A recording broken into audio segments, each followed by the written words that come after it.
social scientist, because you are the receiver and I am the donor, or I am the sender, you are the receiver. If there is any gap, this gap is called area of, or better arena of কি বলো,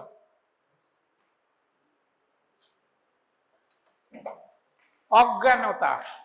এইটা যতটা কমাবে ততটা ডিস্টেন্সটা, এইটার psychology কি। আমাদের সময় মনে আছে, আমাদের সময় মেয়েরা শাড়ি পরতো, সে অনেক কাল আগের কথা, আর্লি 70s। অ্যান্ড তারপরে আমি যখন টিচার হয়ে জয়েন করলাম তখন দেখলাম মেয়েদের ড্রেস বদলে গেছে, বুঝতে পেরেছ? যাই হোক, দিস ইজ মোর কনভিনিয়েন্ট। এখন ওই অনুষ্ঠানের দিন হয়তো ভাইফোঁটা গেল, ভাইফোঁটার সময় মেয়েরা শাড়ি পরেছিল হয়তো, হ্যাঁ, কিন্তু এমনি ওয়ার্কিং অ্যাটমসফিয়ারে this salwar kameez is more convenient. যাই হোক, এসব নিয়ে আমার কিছু বলার নেই, যার যেটা ইচ্ছা মডেস্ট হলেই হলো, উগ্র না হলেই হলো, যার যেটা খুশি ড্রেস পরবে। I have nothing to say. Next is, এটা জিজ্ঞেস, সেই আমরা থার্ড বেঞ্চে বসতাম। থার্ড বেঞ্চ কারণ প্রথম দুটো বেঞ্চ মেয়েরা বসতো, মেয়েরা মিক্স করে বসতো না এখনকার মতো।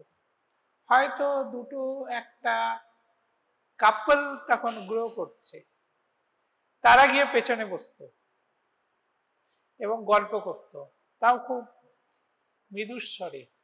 আমাদের মনে আছেন ট্রপিক্যালের এক ডিরেক্টর, ভালো নাম করা একজন চিকিৎসক, জিজ্ঞেস করেছেন anything pertaining to the class, মানে উনি জিজ্ঞেস করছেন তোমরা যে কথা বলছো এটা কি ক্লাস সংক্রান্ত?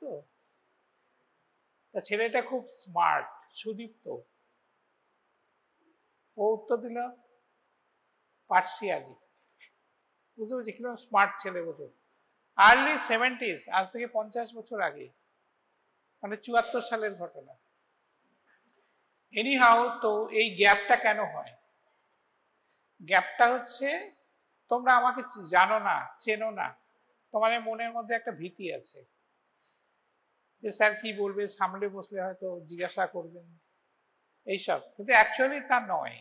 কারণ আমি তোমাদের পড়াবো, পড়িয়ে জিজ্ঞেস করব, তোমাদের মনে যদি সবসময় মনে হয় যে আমি তোমাদেরকে বোর করব, লেগ পুলিং করব, তাহলে কিন্তু ব্যাপারটা ঠিক নয়। আগে ছিল, এখন এই কনসেপ্টটা পাল্টে গেছে।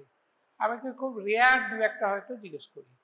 Anyhow, we are discussing dynamics of disease transmission. It is the way how the disease is transmitted from one person to another person. And I have told you several times that the disease domain is divided into two parts. One is communicable and other is non-communicable. Communicable diseases means the diseases which are communicated to others, and these are mostly infectious disease in nature, and others are non-communicable disease.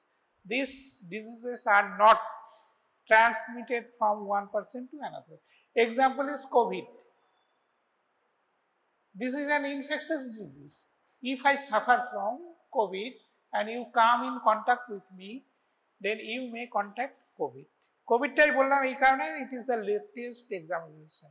Everything that is tuberculosis, influenza, diarrhea, dysentery, cholera, etc., etc., all are infectious disease.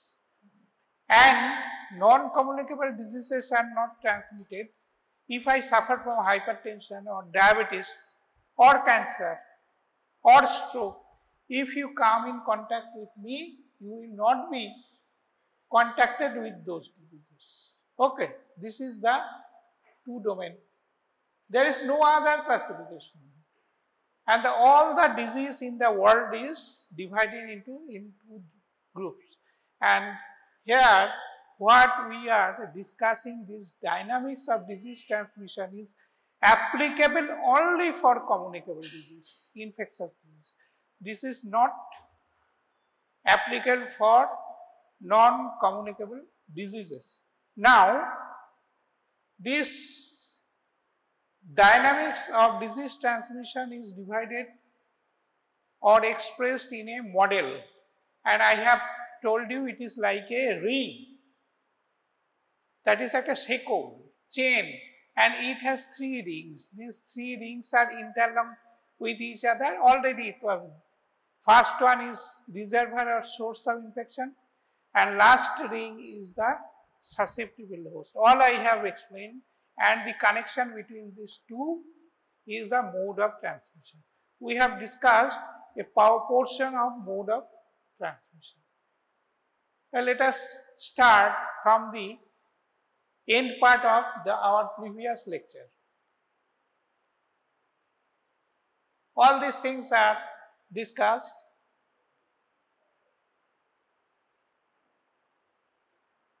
Just for recapitulation, that is, direct mode of transmission is divided into 2 main groups. One is direct and another is indirect. Direct is again of 5 types. Number 1 is droplet infection, it was discussed.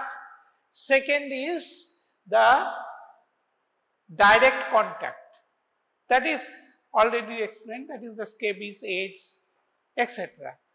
If you go in contact with the patient, you may contact with the disease by contact. Next is contact with the soil, I have explained, that is the tetanus, hookworm. Inoculation, that means example is কি rabies, দাঁতে করে তোমাকে কামড়ে দিল, and the saliva which contains rhabdoviridae, which is the causative organism of rabies, comes in contact with the wound, and thus the rabies is transmitted. That is means by inoculation.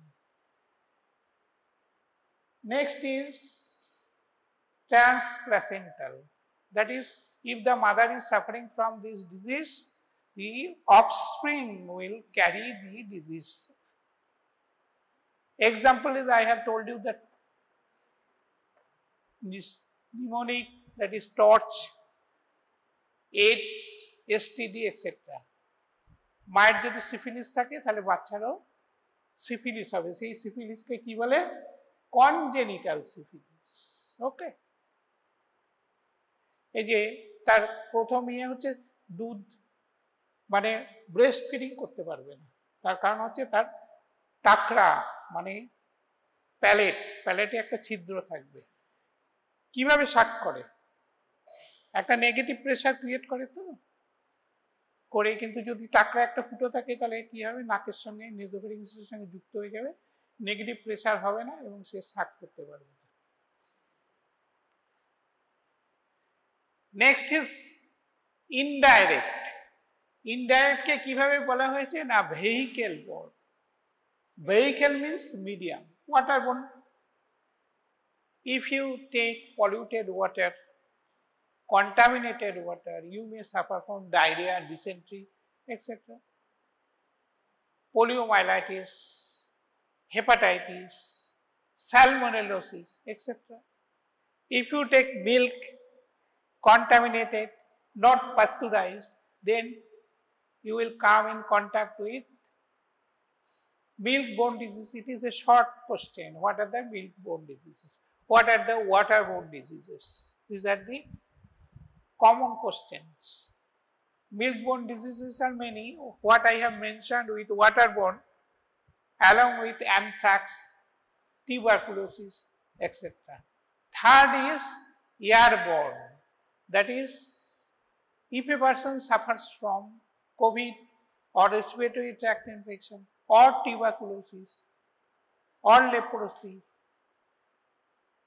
his secretion of the nose, oropharynx, laryngopharynx, etc. contains these organisms. and when he talks, speaks, minute particles will come out of this saliva which contains this bacteria or viruses. And if you come in contact with that droplet infection, it will be inhaled into your nostril, and sometimes it may inhale deeply into the alveoli where it lodge and it will multiply and liberate toxins and will form the disease. এইভাবেই হয় tuberculosis, etc. Or the minute particles which are called droplet, which are dropped down in the floor or in the bed or anywhere, and it will lodge on the minute dust particles. আর সেখানেই they are lodging. এইবার ওইটা যখন ঝাড়া হচ্ছে তখন কি হয়, these dust particles which contains these minute droplets, again which contains this bacteria or virus, will again floats in the air, and if their diameter is more than 10 micron, then it will settle down. But if their diameter is less than 5 micron, they will be inhaled. ওকে, সেই জন্য দেখবে যখন বিছনা ঝাড়া হয় বা কোনো কিছু ঝাড় দেওয়া হয়, মাইনিউট পার্টিকেলস, যদি ধরো এখান থেকে রোদ আসছে, এইটা বিছানা, তুমি এরকম ঝাড়লে ঝাঁটা দিয়ে বিছনা ঝাড়া দেখবে গোটা জায়গাটা সাদা হয়ে গেছে। সো দিজ আর, সেই জন্যে during bed making of the hospitals you should wear, or while sweeping you must go there by using your mask. যদি মাস্ক না থাকে অ্যাটলিস্ট হ্যান্ডকারচিপটা দিয়ে তুমি নাকটা আড়াল করো, যদি তাও না থাকে তাহলে অন্তত মুখটা এইভাবে আড়াল করো, otherwise you may get infected. এগুলো আমরা বিশেষ পাত্তা দিই না, কারণ রক্ত তো গরম, আমার মতো তো ঠান্ডা রক্ত নয়, সুতরাং ও কিছু হবে না। আমার সময় আমি দেখেছি in the 72 or like that, আমরা অ্যানাটমি ডিসেকশন করতাম, অনেক সিনিয়র দাদা ডিসেকশন করে হাত না ধুয়ে খেত ক্যান্টিনে গিয়ে। তারপরে আমি তো ডে স্কলার ছিলাম, তখন খুব চালু ছিল, এই 18-19 বছর 20 বছর, শান্তিনিকেতন ব্যাগ ব্যবহার করতাম, সুবিধা, ব্যাগের ওজন নেই, বাসে যেতাম, তখন তো গাড়ি ছিল না। তো একদিন যে বিছনার উপর ঢেলেছি দেখি এত বড় একটা মাংসের টুকরো পড়লো, মাংসের টুকরোটা পড়তেই আমি চারদিকে তাকালাম, মা কোথায়, দেখলাম মা একটু দূরে আছে, টক করে ওটা তুলে নিলাম, নিয়ে ব্যাগের মধ্যে রেখে দিলাম, তারপরে সেটা একটা কাগজে মুড়ে ফেলে দিয়ে আসলো। মাকে বললাম মা এই বেড কভারটা না নোংরা হয়েছে, এই আমি কালকেই পাতলাম, আজকে নোংরা হলো কি করে, না হয়েছে এনি হাউ। তা এইগুলো হচ্ছে খুব বদ রসিকতা, যে আমার ব্যাগের মধ্যে কে একটা ডেড বডির একটা পার্ট ঢুকিয়ে দিয়েছে। কারণ কি, তখন তো ওরা পড়েনি this dynamics of disease transmission, ওই ডেড বডিটা কিসে মারা গেছে কিছু জানি না, কিন্তু ও ডেলিভারেটলি আমাকে ইনফেক্ট করে দেওয়ার, হয়তো অনিচ্ছাকৃত, জানে না বলে, অজ্ঞানতাবশত, কিন্তু this is a very bad practice. অনেকে দেখতাম খুব, এই দাদা সোমেনদা হাত ধুলে না, হ্যাঁ কিছু না, এগুলো কিন্তু not good, very very bad practice, কারণ ওই সময় এগুলো পড়ানো হয় না, তো ওই জন্য জানে না। তা আমি একদিন জিজ্ঞেস করলাম, কি সোমেনদা তুমি টয়লেটে গিয়ে হাতে সাবান দাও তো? হ্যাঁ এখন দিই, কারণ টয়লেটে যে জিনিসটা দেওয়া হয় তখন তার আমাদের সময় টিস্যু পেপার ব্যবহার করতো না, জল দিয়েই বাঁ হাতের কাজ শৌচকর্ম বলতো, তো সেইটা সাবান দিয়ে হাত না ধুলে অশুচি থেকে যেত, নোংরা থেকে যেত, বুঝতে পেরেছ? তখন তার জ্ঞান হয়ে গেছে, সেই জন্য সে ওয়াশিংটা, আর তখন ওই সেই ফ্লাশও ছিল না যে পেছনে ধরলে ছা করে ফোয়ারা ওইসব ছিল না তখন, বুঝতে পেরেছো? সেই পাতি, মগ আর বালতি। Next is fomite borne. What is fomite? Fomite is animate object. এইটা একটা ফোমাইট, এই পেনটা একটা ফোমাইট। হ্যান্ডকারচিফ, ওয়েস্টার্ন আমরা কি করি, কাশলে যে কপটা ওঠে ফ্লেম ব্রাইল, এটা ফেলে দিই। অনেকের বদ্ধভ্যাস হচ্ছে গিলে ফেলে তো, খুব খারাপ অভ্যাস, কিন্তু ওটা ফেলে দেয়। আর ইউরোপিয়ানদের স্বভাব কি না, পকেট থেকে রুমালটা বার করে ফেলে দেয় ওটা কপটা। এটা ওদের কমন প্র্যাকটিস, বুঝতে পেরেছো? ওইটা আবার পকেটে রেখে দিল। তা যাই হোক, আমাদের অনেক হাইজিন, ওরা চান করে না, আমরা প্রতিদিন স্নান করি। গ্রীষ্মের সময় আমরা অনেক সময়, আমি তো 3 বার করে স্নান করি। এখন মানে শরীরে কুলায় না, আমি একসময় 3 বার 4 বার স্নান করেছি। আচ্ছা, তখন এসির ব্যবহার এতটা ছিল না, এখন তো গরম লাগলে এসিতে ঢুকে বসে আছে, তখন ওইসব ছিল না। সুতরাং গরম করলে কি হতো, লোকে স্নান করে নিত। Next is fomite. তাহলে ফোমাইটে কি কি হয়? Usually the respiratory diseases. এটা common in case of children, because একটা টয় পেলেই মুখে দেবে, এটা অভ্যাস। And it will be smeared with saliva, and the child may have diphtheria or any other disease, respiratory disease. ওটা যে ফেলে দেবে, ওটাকে কেড়ে নিয়ে আর একটা শিশু মুখে দেবে। অ্যান্ড ইন দিস ওয়ে, বা তুমি কার থেকে একটা পেন নিয়ে লিখলে, ওইটা কন্টামিনেট হয়ে গেল। এমনকি the door handles of the toilet, flash tube, এগুলো সব কিন্তু ফোমাইট। and by this method, এগুলো যখন পাবলিক টয়লেট ব্যবহার করে, একটা টিস্যু পেপার দিয়ে করবে, বুঝতে পেরেছো? বা ইউজ করার পরে you should wash your hand with soap, otherwise this diseases will be transmitted. কারণ কি, শরীর হচ্ছে একটা মন্দির বা মসজিদ বা গির্জা, যাই বলো, এটাকে অলওয়েজ কিপ ইট কি ক্লিন। আমরা মন্দিরে ঢুকতে গেলে কি করি, জুতো খুলে ঢুকি। মসজিদে ঢুকতে গেলে জুতো খুলে ঢুকি, বা গির্জা। তো শরীরও সেই রকম, অলওয়েজ কিপ ইট ক্লিন। তোমার যে নিউট্রিশন রয়েছে, তোমার যে কর্মক্ষমতা রয়েছে, এফিসিয়েন্সি রয়েছে, সেগুলো একটা ডিজিজ ঢুকলেই কিন্তু তোমার নষ্ট করে দেবে। সুতরাং বিশেষত ডায়রিয়া, ডিসেন্ট্রি, কলেরা, টিউবারকুলোসিস, এইসব খুব কমন, ইনফ্লুয়েঞ্জা, এইসব ডিজিজ খুব commonly is transmitted through this contact. যার জন্য আমি ট্রেনে আসি, বন্দে ভারতে এলাম, যাই হোক, আমি কিন্তু কখনো টয়লেটে যাই না, এসে প্রথমেই ক্যান্টিনে দৌড়াই, বুঝতে পেরেছো? টয়লেটের জন্য। অনেকেই দেখি আমার সঙ্গে যারা আসে, এখানকার অনেক ফ্যাকাল্টি আছেন, তারা দেখি টয়লেটে, মানে কি নোংরা টয়লেটের সব, ডোর হ্যান্ডেল, অমুক তমুক, 14 জন ব্যবহার করছে। এটা কিন্তু সূচিবাই বলে একটা রোগ আছে, দিস ইজ নট সো। নাম শুনেছো তো, সূচিবাই? একবার হাত ধুয়ে হচ্ছে না, 100 বার হাত ধুচ্ছে, হাতে হাজা হয়ে গেছে, ফাঙ্গাস হয়ে গেছে, ইট ইজ মনিলিয়াসিস হয়ে গেছে। It is not so, it is, please maintain your hygienic habit. তা সেইটা হচ্ছে ওই ফোমাইটের মাধ্যমে হয়। And lastly, unclean hand and fingers, যেটা আমাদের ক্যান্টিনে আমরা দেখি, তোমরা লক্ষ্য করবে, ক্যান্টিনে হাত ফাত ধোয়ার ব্যাপার নেই। অনেক ফুড এস্টাবলিশমেন্টে তোমরা দেখবে যে ওয়েটারটা একটা নেতা দিয়ে মুছলো, সেটা একপাশে রেখে দিল, এবার ওই তোমাকে কিন্তু খাবার এনে দিল। লক্ষ্য করবে, নো গ্লাভস, নাথিং।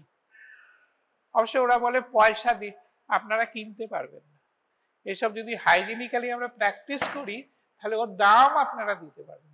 এই জিনিসগুলো তোমরা লক্ষ্য করো, যে বাইরের ফুড এস্টাবলিশমেন্টে গেলে কিভাবে একটা ডিশ রয়েছে, একটা নোংরা টেবিলের উপর আছে, এবার যখন খাবার আনছে, একটা ডিশের উপরে তোমার ভাত, তরকারি, পরোটা যাই থাকবে, তার উপরে আর একটা ডিশ নিয়ে, তারপরে একটা ডিশ নিয়ে তোমাকে এসে ছ্যাট করে দিয়ে দেবে। কিন্তু ওই যে তলায় ময়লাটা আছে, ওটা কিন্তু তলায় লেগে গেল খাবারের সঙ্গে। So this are the unclean hands and fingers. মানুষ যদি না অ্যাওয়ার হয় তাহলে কিন্তু তোমার এই আমাদের দেশে diarrhoea, dysentery, cholera, typhoid, salmonellosis, helminthiasis, all these diseases will not be controlled. Another is vector transmission. This is a great problem in the third world country. Vector bolte, these are little creatures, mainly arthropods, which transmits the disease from one person to another. And common example is mosquito. Next is flies, cockroach. So all these things transmit the disease. They transmit mainly the alimentary diseases, digestive diseases, that is diarrhea, cholera, etc., etc. Flies, you know, it transmits all these foodborne diseases. মাছির স্বভাব কি? কোন একটা নোংরা জায়গায় স্টুলে বসলো, পা দিয়ে ঘাঁটলো, দেখো হ্যাবিটটা দেখো, কিছুটা খেয়ে নিল আর সঙ্গে সঙ্গে ভমিট করলো। এইবার কি হলো, যেই ফুডে এসে বসলো, পা দিয়ে কিলবিল কিলবিল করলো, তার ভমিট করে দিল। ভমিটে কি আছে? স্টুল। সুতরাং মাছি দেখলে আমরা অনেক খুব একটা সিরিয়াস না, কিন্তু মাছি মাছি তো হবেই। সুতরাং দিস আর দি থিংস। এবং হঠাৎ করে আমি বাড়ি গিয়ে দেখলাম আমার পেটের মধ্যে কামড়াচ্ছে, ইনডাইজেশন হয়েছে। হঠাৎ আমি শান্তিনিকেতন আসবো, বাড়ি থেকে ট্রেন বা বাসের সময় হয়ে গেছে, দেখলাম হঠাৎ আমার পেটে মোচড় দিচ্ছে। This are the things. কি করে এলো? আকাশ থেকে তো আসেনি। By this insects. Dengue, malaria, এইসব যে filaria, all this diseases are transmitted by this mosquito. And cockroach is another objective, and there are so many, cyclops, etc., etc. So all these are vectors. Now vector transmit the disease in three ways. One is by mechanical, what I have told you, that is the example of flies. By mechanical, ডানার সঙ্গে, লেগের সঙ্গে কি হচ্ছে, ঠ্যাঙের সঙ্গে সব জড়িয়ে যাচ্ছে, bacteria, virus. And in this way the disease is transmitted. আর একটা ডিজিজ হচ্ছে ট্র্যাকোমা, চোখের রোগ।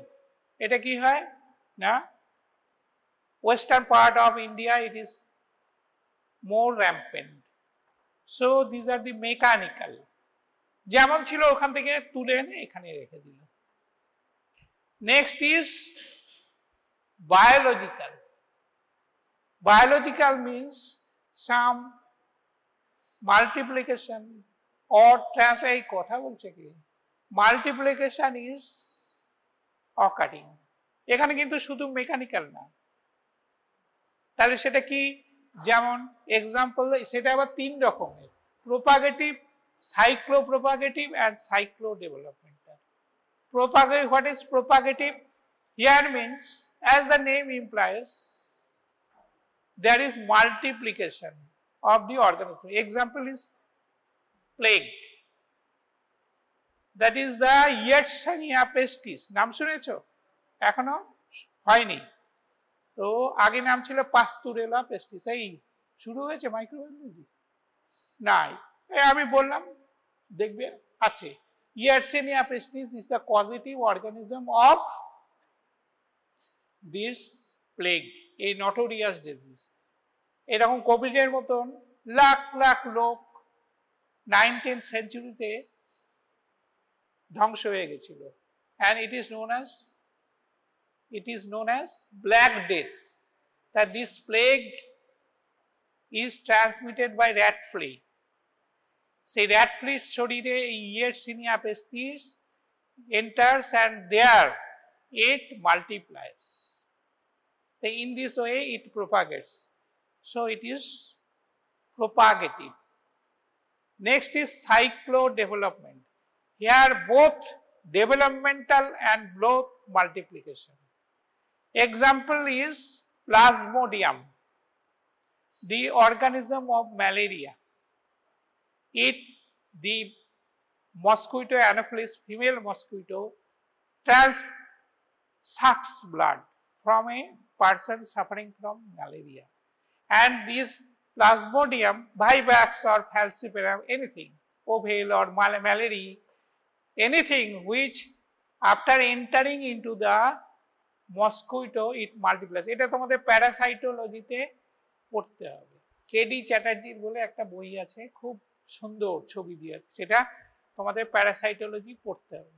কি হয়, it enters into the body of the mosquito where it develops, যে স্টেজে ঢোকে তার চেয়ে ডেভেলপ স্টেজে উন্নীত হয়, and also multiplies, and ultimately it is transmitted to another new host by bite of that infected mosquito. তাহলে এখানে both development and growth multiplication is going on, so it is called cyclopropagative, and another is cyclodevelopmental. Here there is no development. After entering into the body of the mosquito, the organisms only developed stage 1, stage 2, stage 3, etc. And when it becomes matured, when at that time if the mosquito bites a new host, it will be transmitted. Example is filaria. এই যে তোমাদের যে জিনিসগুলো আমরা বলে দিচ্ছি, এটা introductory বলা হয়, এটা দেখবে সব সাবজেক্টের প্রিলিমিনারি জিনিসগুলো আমরা বলে দিচ্ছি। এই যে বললাম সাইক্লো ডেভেলপমেন্টাল, সাইক্লো প্রোপাগেটিভ, এইগুলো তোমরা সব কিন্তু যখন প্যারাসাইটোলজি পড়বে তখন তোমাদের এগুলো কাজে লাগবে। বলে দিলাম একটা বেসিক থিংস আইডিয়া হয়ে গেল। So this are the examples of vector transmission. Which type? Biological type. Next, we have third ring of the chain, that is the susceptible host. Susceptible host মানে আমি বলেছি, if a person who is not suffering from a disease, when comes in contact with a new disease agent, may develop the disease. তাই তো? TB নেই, tuberculosis নেই, তার শরীরে mycobacterium tuberculosis ঢুকলো, তার কি টিবি হবে? No. It depends upon the susceptibility of the person. 5টা ছেলে আছে, একটা ছেলে ইনফ্লুয়েঞ্জা হয়েছে, সে 5 জনা বসে একসঙ্গে খাচ্ছে টেবিলে, ফ্যাচ করে হেঁচে দিল, হাঁচির সঙ্গে ড্রপলেট বেরোলো, ড্রপলেটে কি আছে? Influenza virus. দেখা গেল বাকি 4টি ছেলের মধ্যে একটি ছেলে সবার শরীরে ঢুকলো, ক্লোজ হয়ে খাচ্ছে, সবার শরীরে ইনফ্লুয়েঞ্জা ভাইরাস ঢুকে গেল 4 জনের, কিন্তু only one developed this influenza. তার মানে that person is susceptible. Our other 3 students are resistant. This resistance depends upon the several factors, that is the nutritional factors, these immune factors, etc., etc., etc. So this one person, first student, is the source of infection, and the one student of other 4 students is the susceptible host, and the medium is through direct contact. So in this way, this is the completion of এই ছোট্ট একটা টেবিলের মধ্যে কিন্তু you get the example. One is source or reservoir infection, this is the mode of transmission, and another is susceptible host. Okay. Next is successful parasitism. What do you mean by successful parasitism? Because these organisms survives by parasitism. যে কোনো হতে পারে, animal হতে পারে, human being হতে পারে, bird হতে পারে, etc. etc. So these organisms enters into the body and they survives, multiplies, and searching from the way to infect other person. কারণ এই পৃথিবীতে যে প্রজেনী এসেছে তারা তো কেউ মরতে চায় না, সবাই চায় তার প্রজেনীটাকে বাঁচিয়ে রাখতে। তার জন্য কি করে? তারা সারভাইভ করে, রিপ্রোডিউস করে। আমাদের মানুষেরই দেখা না, 50 আর 20 বছর পরে হয়তো আমি থাকবো না, কিন্তু আমার যে জিন প্রজেনী সেটা আমার মেয়ের মধ্যে থাকবে। আরো 50 বছর পরে হয়তো আমার মেয়ে থাকবে না, তখন আমার নাতনিদের মধ্যে। এইটাতে মানুষ চায় সবসময়। সেই জন্যই মানুষ চায় সন্তান। সন্তানের মধ্যে থাকে ডুপ্লিকেশন, যে তোমার যে এক্সিস্টেন্সটা আছে সেটা আস্তে আস্তে আস্তে আস্তে। আমি আবার কার এক্সিস্টেন্স দিয়েছি? My father who died 30 years before. My father carried the legacy of my grandfather. In this way, our progeny is like this. All the progeny, a virus or a bacteria or a helminth, always tries to survive in the way. And survive করতে হলে কি হয়? খুব কষ্ট করতে হয়। কিন্তু কি করতে হয়? মাল্টিপ্লাই করতে হয়।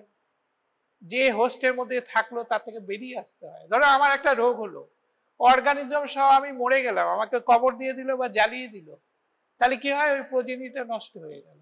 ওটা কিন্তু ওর উদ্দেশ্য নয়। ওর উদ্দেশ্য হচ্ছে আমার শরীর থেকে বেরিয়ে গিয়ে এই নিউ প্রজেনিকে পার্সনকে অ্যাটাক করা, যেখানে আবার মাল্টিপ্লাই করবে, সেখান থেকে আবার বেরিয়ে গিয়ে অন্য। In this way it will survive and exist in the world. তাহলে we are always giving a opportunity to parasitism, like many other diseases. এই যে টিউবারকুলোসিস, কি আকাশে বাতাসে বেঁচে আছে? নো। লেপ্রোসি, এ কি গাছের ডালে আছে না মেঘের মধ্যে আছে? It survives inside the body of the human being. সেখান থেকে আবার নতুন জায়গায় চলে যাচ্ছে, নতুন টিউবারকুলোসিস হচ্ছে, নতুন লেপ্রোসি হচ্ছে। যার জন্য এই ডিজিজগুলো তো আমরা ইরাডিকেট করতে পারছি না, থেকেই যাচ্ছে। Okay, so what is successful parasitism? It has 4 criteria. There should be a portal of entry, there should be a portal of exit, there should be site of election, and lastly it will always search for a new host. একটা example, that is helminth. What is that? কৃমি। অনেক রকম কৃমি আছে, এগুলো সব তোমাদের কোর্সে আছে। Round worm, thread worm, whip worm, hookworm. So very interesting parasitology. So these organisms, that is the helminths, are living inside the abdomen, and from the abdomen it is lays eggs and sucks all the nutrition of the child. আমার কাছে একটা বাচ্চা এসেছিল, lower socioeconomic group, 5 বছর বয়স, এইটুকু height. ডাক্তারবাবু এই বাড়ছে না, 5 বছর, কিন্তু দেখলে মনে হয় 3 বছর। কিরম দেখতে? ডিগডিগে, পেটটা এত বড়। তো একে তখন বেবেক্স বলে একটা ওষুধ ছিল, অ্যানথেলমেন্থিক, জাস্ট একটা করে ট্যাবলেট 2 বার করে 3 দিন খাওয়ানো হলো। ম্যাজিক্যাল। 52টা কৃমি বেরিয়েছে উইথ স্টুল, ভাবতে পারো? আমি একদিন গেছিলাম, তখনও দেখছি বেরোচ্ছে। And ultimately within 6 months the child has miraculous improvement. কারণ কি? Pathogenesis is this parasites is, বলে খায়, হ্যাঁ খায়। কিরম খায়? খুব খায়, অস্বাভাবিক খিদে। তার মানে ওই প্যারাসাইটরা ওর সমস্ত কিছু খেয়ে নিত। তাহলে এই কৃমিটা যখনই বেরিয়ে গেল, হি becomes in the he came in the developmental stage. এই 1 বছর পরে একদম সুন্দর চেহারা হয়ে গেল। এসব এক্সাম্পল তোমরা দেখবে যদি গ্রামে কাজ করো, শহরে পাবে না। পাবে অনেক বস্তিতে হয়তো এইসব বাচ্চারা আছে, because they still are not aware of this helminthiasis. Okay, now this organism enters. আচ্ছা, এইটা যদি বলি তাহলে তোমরা যদি তোমাদের সাকসেসফুল প্যারাসাইটিজম শর্ট নোট আসে উইথ এক্সাম্পল, তাহলে তোমরা ইউ মাস্ট চুজ পোলিওমাইলাইটিস। তোমার একটা ডিজিজ দিয়ে তো এক্সাম্পল হবে, শুধু থিওরিটিক্যাল বললে তো তোমার মনে থাকবে না। কিরকম? The organism of poliomyelitis, a notorious paralytic disease of the children, is caused by the poliovirus 1, 2, 3, 4. Now the poliovirus enters into the body through mouth with contaminated water, polluted water. That is the portal of entry. Next, it has a site of election. ও কোথাও যাবে না, ও কোথায় গিয়ে বাস করবে? Intestinal mucus membrane, সেখানে গিয়ে ও multiply করবে। তারপরে কি? These organisms after multiplication will try to get out of the body. তুমি যদি ছেলেটাকে তখনই মেরে ফেলো তাহলে কি হবে? ওর উদ্দেশ্য তো সফল হলো না, ওর পেটের মধ্যে পোলিও অর্গানিজম গুলো সব মরে গেল। তাহলে কি হবে? That polio organisms will try to come out with stool, and this stool will contaminate the water or food, and that will get another host who consume this polluted water. তাহলে these are the 4 criteria of successful parasitism, যার জন্যে when we give oral polio vaccine, these vaccines will lodge in the intestine, and ওটা কি করে? ওই wild ভাইরাসকে replace করার চেষ্টা করে। In this way polio virus acts. তোমাদের যখন পোলিও মাইলাইটিস পড়ানো হবে, ইম্পর্টেন্ট ডিজিজ, তখন তোমরা এইগুলো জানতে পারবে। নাও ইনকিউবেশন পিরিয়ড, আমি এটা আগেও বলেছি। 1, I have a trivial injury, খুব সামান্য একটা হোঁচট লেগেছে বা কোনো খোঁচায় কেটে গেছে, কেটে গেল, তুমি সেই কাটা পা নিয়ে ঘুরছো। You come in contact with the dust and soil of the road, চটি পরে ঘুরছো ফ্যাটাস ফ্যাটাস করে, and these organisms enters your body through this cut injury on today 5th November, and on 19th November you see there is stiffness of the muscles of mastication, that is the muscles of mastication ki masseter, mainly masseter. So there is stiffness of the muscles of, and the face become, the person cannot open his face. তো এইখানটা যদি স্টিফ হয়ে থাকে, তুমি আর মুখটা খুলবে কি করে? এটাকে বলে লকজ, এটাকে বলে লকজ।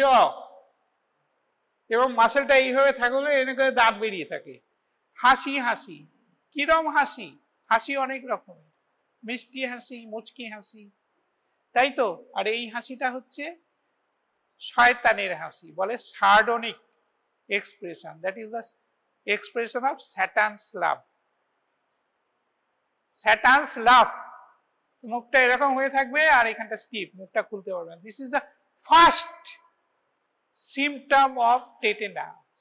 টেটেনাস যখন পড়ানো হবে তখন এইটা তোমাদের আবার তোমরা এটা শুনতে পাবে। তাহলে এই যে 14 দিনের তফাৎ, এইটাকে বলে ইনকিউবেশন পিরিয়ড। তার মানে আমরা যদি if we explain this, that is it is the time gap 5 থেকে 19। This is the time gap between the entry of the organism and its appearance of first signs and symptoms. তারপরে তো অনেক কিছু হবে টেটেনাসে। প্রথমে এইটা হবে, স্টিফনেস হবে, তারপরে কি হবে, পেছনে মাসেলগুলো এমন কনস্ট্রিক্ট হবে যে অক্সিপুট টাচেস দ্য স্যাক্রাম। বুঝতে পারছো? ধনুকের মতো হবে, সেই জন্য বাংলায় বলছে ধনুষ্টঙ্কার। এইরকম যদি এক্সটেন্ড হয় তাহলে কি মাসেলগুলো, পেটের মাসেলগুলো ছিঁড়ে যাবে, মাসেলের মধ্যে সব হেমাটোমা, ব্লাড হবে। রেসপিরেটরি মাসেলস গুলো, আমাদের মাসেলসই তো রেসপিরেশন ঘটায়, কারণ আমাদের কেজটাকে বাড়াচ্ছে কমাচ্ছে। যখন বাড়াচ্ছে নেগেটিভ প্রেসার হচ্ছে বাতাস থেকে, ঢুকছে বাইরে থেকে, আবার যখন প্রেসার দিচ্ছে অ্যাটমসফিয়ারিক প্রেসারের চেয়ে বেশি হচ্ছে বলে সেটা বেরিয়ে যাচ্ছে, এইটা এক্সপ্রেশন। তো এই মাসেলগুলো প্যারালাইজড হয়ে যাবে, ছিঁড়ে যাবে, and ultimately the patient will die. এগুলো সব স্টিফ হয়ে যাবে, কিছু খেতে পারে, মারাত্মক রোগ টিটেনাস। তো এনিহাও তোমরা সবাই আশা করি টিটেনাস টক্সাইড নিয়েছো। তো যাই হোক, এই যে টাইম গ্যাপ, এটাকে বলছে ইনকিউবেশন পিরিয়ড। ঠিক আছে, এটা মনে রাখবে। তাহলে ডেফিনেশন কি? It is the time difference between the entry of the organism inside the body and is first manifestation, যেটা আমি বললাম 5 তারিখ আর 14 তারিখ। তাহলে এই যে 5 তারিখ আর 19 তারিখ, এই 14 দিন কি সবসময় হবে? নো। হিউম্যান বডিতে কোনো ফিক্সড কিছু নেই। তোমাকে যদি what is the pulse rate, তুমি কি বলবে 72? No, বলে 70 to 80. So there is a range. সুতরাং it may be 10 to 20 days. So usually it is 14 days. Incubation period into একটা ভালো short note. Median incubation period, এগুলো তোমরা এখন বুঝতে পারবে না, স্ট্যাটিস্টিক্স পড়ানো হয়নি বলে, সুতরাং এগুলো আমি এখন বলছি না। আচ্ছা, এইবার ইনকিউবেশন পিরিয়ড যখন শর্ট নেট লিখবে তখন ওই গিভ দ্য ডেফিনিশন ফার্স্ট।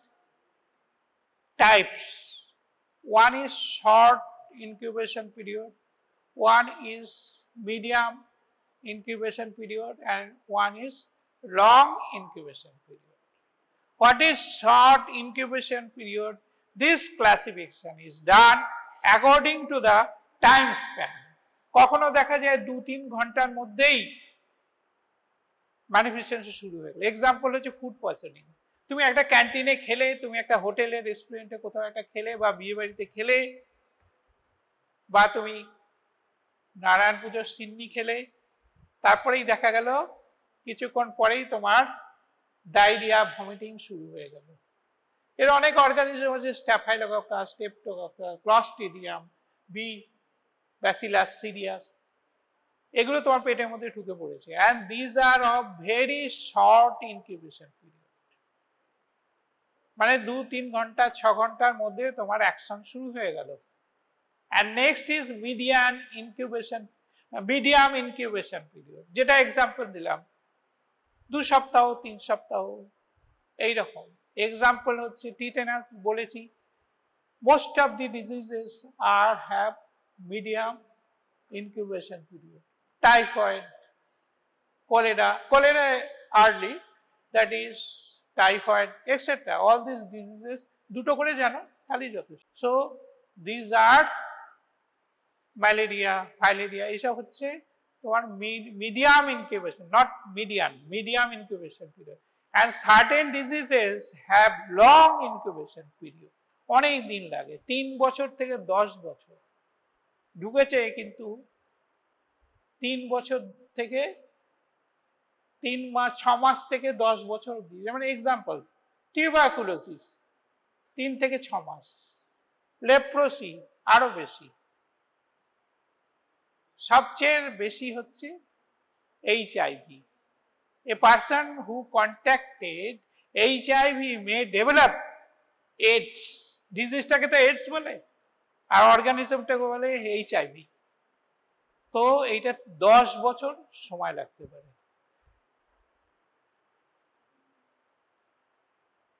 এর ইম্পর্টেন্স কি ইনকিউবেশন পিরিয়ডে?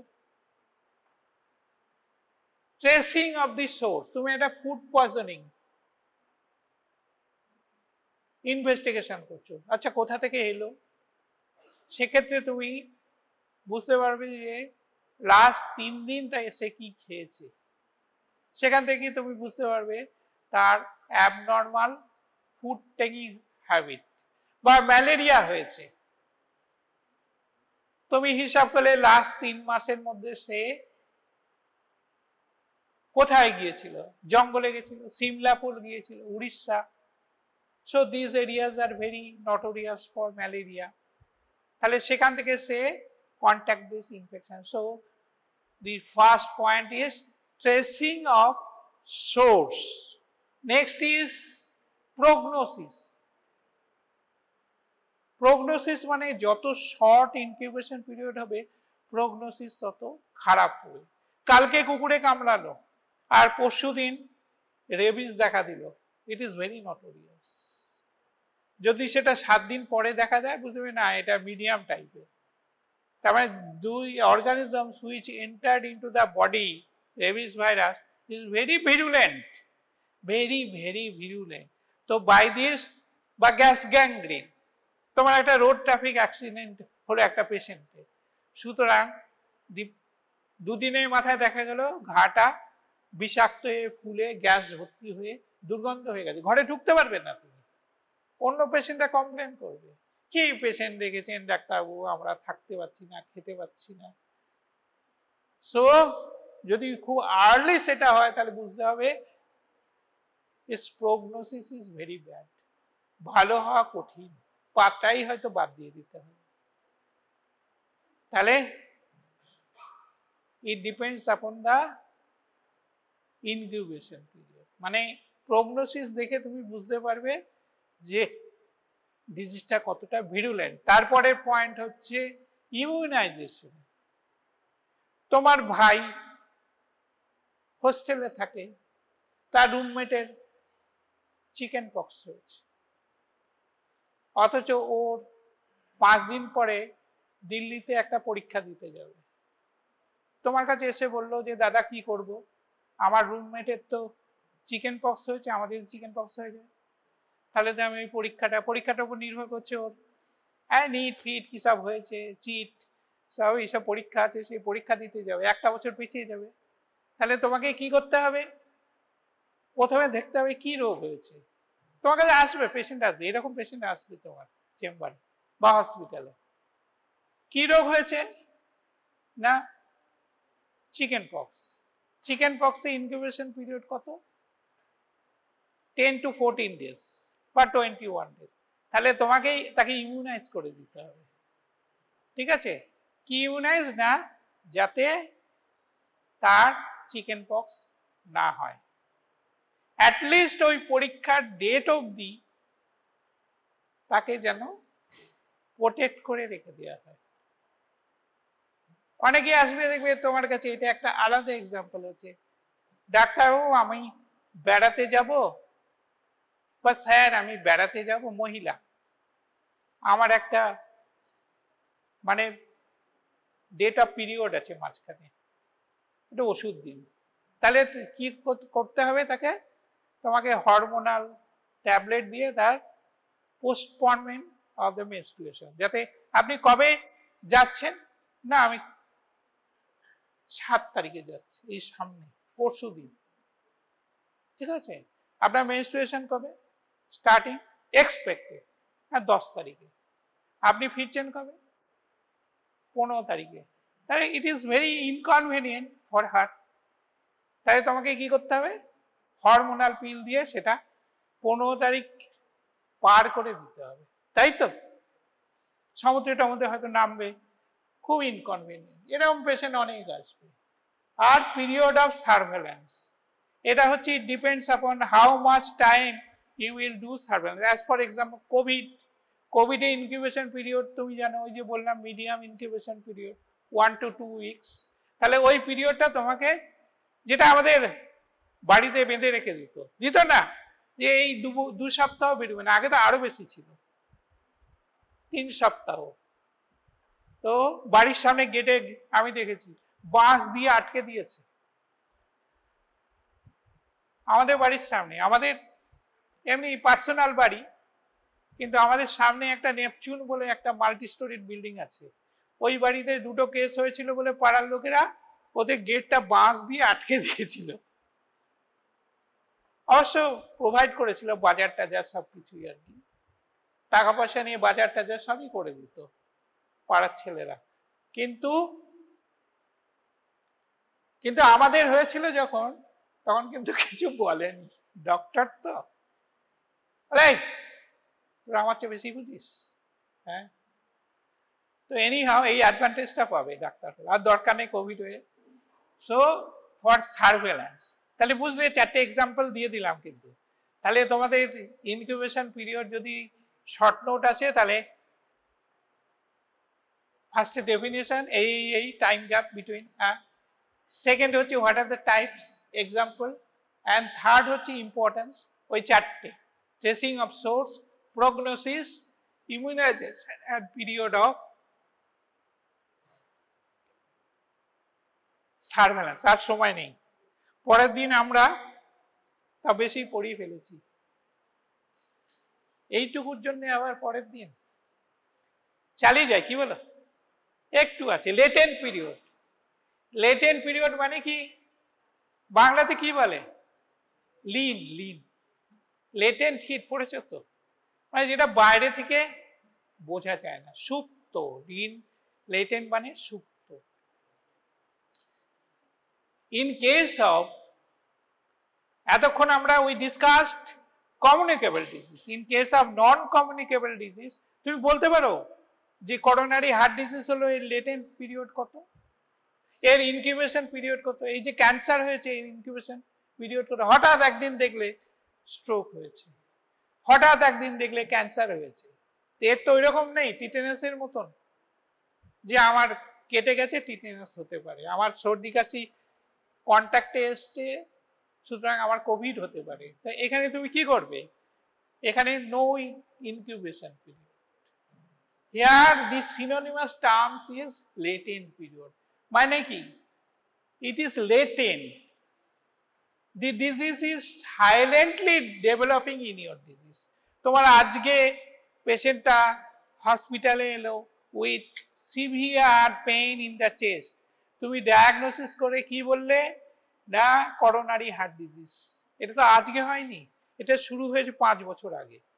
কিচ্ছু জানে না, দিব্যি খাওয়া দাওয়া করছে, স্মোক করছে, শুয়ে বসে আছে, অথচ ভেতরে ভেতরে ডিজিজটা ডেভেলপ করছে। One day it crosses the critical level, সেই দিনই তার বুকে প্রচন্ড যন্ত্রণা এলো এবং তুমি নিয়ে আসলে, ইকো করলে, ইসিজি করলে, হ্যান করলে, ত্যান করলে, এক্সেট্রা। তাহলে here there is no incubation, only it is called latent period. বা ক্যান্সার, হঠাৎ দেখা গেল এখানে ক্যান্সার, বা মেয়েদের ব্রেস্ট ক্যান্সার হয়েছে, বা ইউটেরাস ক্যান্সার হয়েছে, তা একদিনে হয়নি, ভেতরে ভেতরে টিস্যু চেঞ্জ হচ্ছে, স্টেজ 1, 2, 3, 4 ইত্যাদি ইত্যাদি। Silent disease. বা ডায়াবেটিস হয়েছে, সেকেন্ডারি অ্যাটাক রেট, যেটা আমি বললাম যে তোমরা 5 জন খেতে বসেছো, একজনের ইনফ্লুয়েঞ্জা আছে, সে হেঁচে ফেললো, বাকি 4 জন came in contact by droplet infection.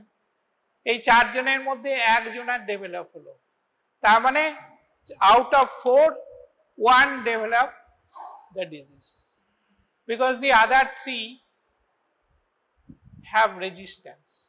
তাহলে এখানে this secondary attack rate is 1/4 মানে 25%. Okay, that's all. Next day we'll start the epidemiological design.